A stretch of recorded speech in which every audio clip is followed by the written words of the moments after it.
but they are not fulfilling it. They promised to protect the steel plant, but Pawan Kalyan has forgotten about the steel plant. All he is interested is now to be spokesperson for BJP, do whatever they say. So his brother, older brother, got from Congress MP, he got the deputy CM post. Now he wants his Nagababu to get the Rajya Sabha. What is this? At the cost of our 15 crore Telugu people, you have become package stars? So sorry.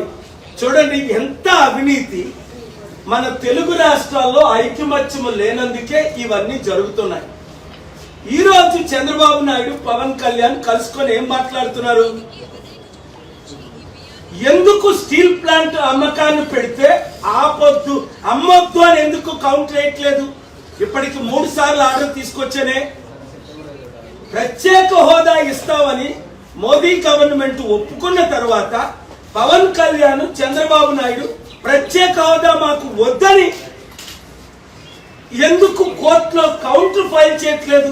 వాళ్ళకి ప్రత్యేక హోదా వద్దా? ప్రత్యేక హోదా వల్ల ఏం లాభం?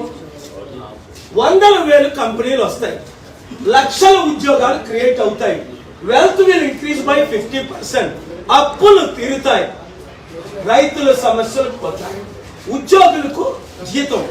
అభివృద్ధి జరిగినప్పుడే, ఇన్కమ్ వచ్చినప్పుడే. ప్రత్యేక హోదా లేకుండా చంద్రబాబు నాయుడు గారు 6 నెలల్లో 60,000 కోట్లు అప్పు చేశారు. ఆల్రెడీ ఉన్న 13 లక్షల కోట్ల అప్పు. పవన్ కళ్యాణ్కి ఇవన్నీ తెలీదా? పవన్ కళ్యాణ్ చంద్రబాబు నాయుడు బీజేపీ తొత్తులైపోయి స్టీల్ ప్లాంట్ ని అమ్మేస్తుంటే ఆపట్లేదు సరికదా, నేను ఆపుతుంటే మరలా బుధవారం ఆర్గ్యుమెంట్స్ లో కనీసం వాళ్ళ లీడర్స్ వచ్చి మా స్టీల్ ప్లాంట్ వద్దు రాసివ్వండి అని అడిగాను. మీకు స్టీల్ ప్లాంట్ అమ్మకం ఓకే అని రాయవండి, ప్రత్యేక హోదా వద్దు అని కౌంటర్ ఫైల్ చేయండి. Honourable justice Narendraji December 11th మరలా అది టైం సమయం ఇచ్చారు. రండి ప్రజలారా, పార్టీలకు అతీతంగా ఆంధ్రప్రదేశ్ ప్రత్యేక హోదా వచ్చే అవకాశాలు ఉన్నాయి. నాతో పాటు మీరు చేతులు కలపండి. స్టీల్ ప్లాంట్ అమ్మకుండా ఆర్డర్స్ తీసుకొచ్చాం, దాన్ని ఆపటానికి మీరు చేతులు. నిన్నే నేను విశాఖపట్నంలో అనేక మందిని కలిశాను, ఎంత బాధ. అలాగే బంగ్లాదేశ్ లో హిందువుల మీద జరుగుతున్న దాడుల విషయం నవంబర్ 23 మా global peace summit Los Angeles లో నిర్ణయంకి వచ్చి యుఎన్ సెక్రటరీ జనరల్ అంటోనియోకి లెటర్ రాశాం. అలాగే ఇప్పుడు ప్రైమ్ మినిస్టర్ ఎలక్ట్ ఇంటర్మ్ యోనస్, ఆయన చాలా నోబెల్ పీస్ ప్రైజ్ విన్నరు, ఆయనకి లెటర్ రాశాం. అయినప్పటికీ హిందువుల మీద దాడులు తగ్గట్లేదు. మనం అందరం కలిసి పోరాడదాం, కలిసి రాష్ట్రాన్ని దేశాన్ని కాపాడుకుందాం. అలాగే వింటర్ సెషన్ కూడా హైదరాబాద్ లో పెట్టమని ప్రైమ్ మినిస్టర్ మోదీ గారిని నేను రిక్వెస్ట్ చేశాను.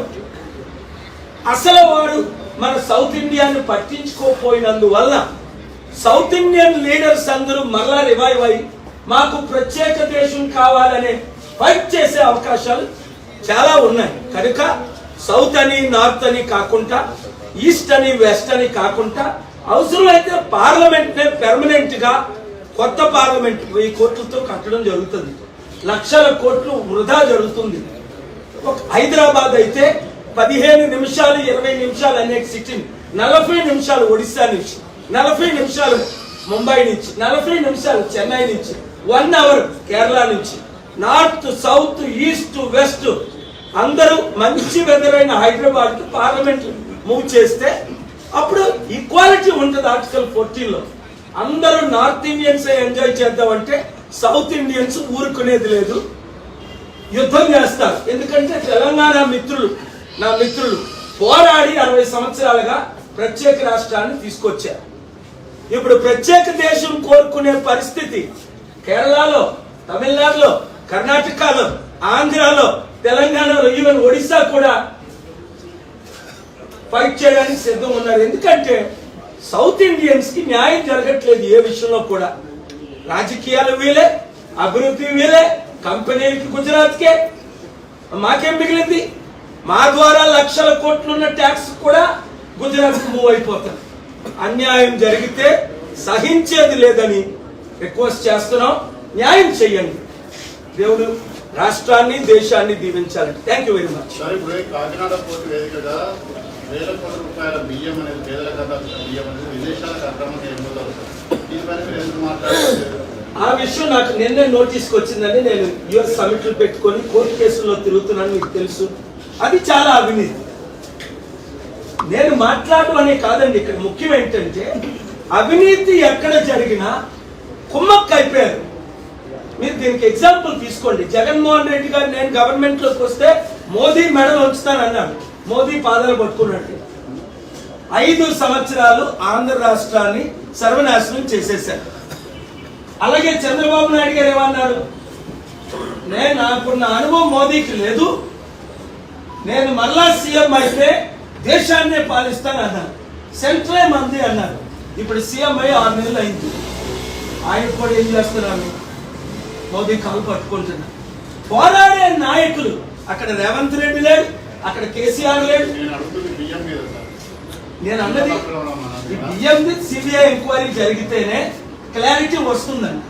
ప్రతిదానికి మీరు సిబిఐ ఎంక్వైరీ అంటారన్నారు. ఏ దానికి అడిగినా సెంట్రల్ సబ్జెక్ట్ ఏంటంటే ఇక్కడ ఈ అక్రమ అన్ని దేశ నాయకులకు తెలిసే జరుగుతుంది. ఒక పోర్ట్ లో ఇంటర్నేషనల్ ఇంపోర్ట్ చేయాలి అంటే పోర్ట్లు ఎవరి కంట్రోల్ ఉన్నాయి? ఇప్పుడు అదానీ కంట్రోల్లో ఉన్నాయి, ఎక్కువ మోదీ గవర్నమెంట్ కంట్రోల్లో ఉన్నాయి. ఏమి జరిగినా వేల కోట్లు విలువైన బియ్యం మనకు తినడానికి తినలేని కోట్ల మంది ఉంటుంటే విదేశాలు ఎలాగెళ్తున్నాయి?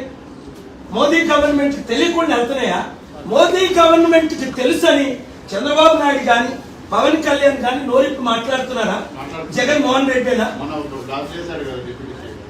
అదండి, అందుకనే ఆయన నోరు మూయడానికే ఇప్పుడు చంద్రబాబు నాయుడు మీటింగ్. కొద్ది నిమిషాల్లో నువ్వు ఎందుకు ఎలాంటి ఎక్స్పోజ్ చేస్తున్నావు అని. బీజేపీకి బీజేపీ అజెండా ఉంది, చంద్రబాబు నాయుడు గారికి ఆయన అజెండా ఉంది, జగన్మోహన్ రెడ్డికి ఆయన అజెండా ఉంది. పీపుల్ అజెండా ఎవరికి లేదు. ఇదంతా పొలిటికల్ అజెండా. నడుపుతుంది వారే, చేస్తుంది వారే, డ్రామాలు ఆడుతుంది వారే. ఎగ్జాంపుల్ మీరు తీసుకోండి, 8 లక్షల కోట్ల విలువైన స్టీల్ ప్లాంట్ మనది, ఆంధ్రులది. ఎవరు అమ్మేశారు? బీజేపీ వాళ్ళు అమ్మారు, కాంగ్రెస్ వాళ్ళు అమ్మారు, టీడీపీ వాళ్ళు అమ్మారు. పవన్ కళ్యాణ్ భాగం కాదా బీజేపీకి?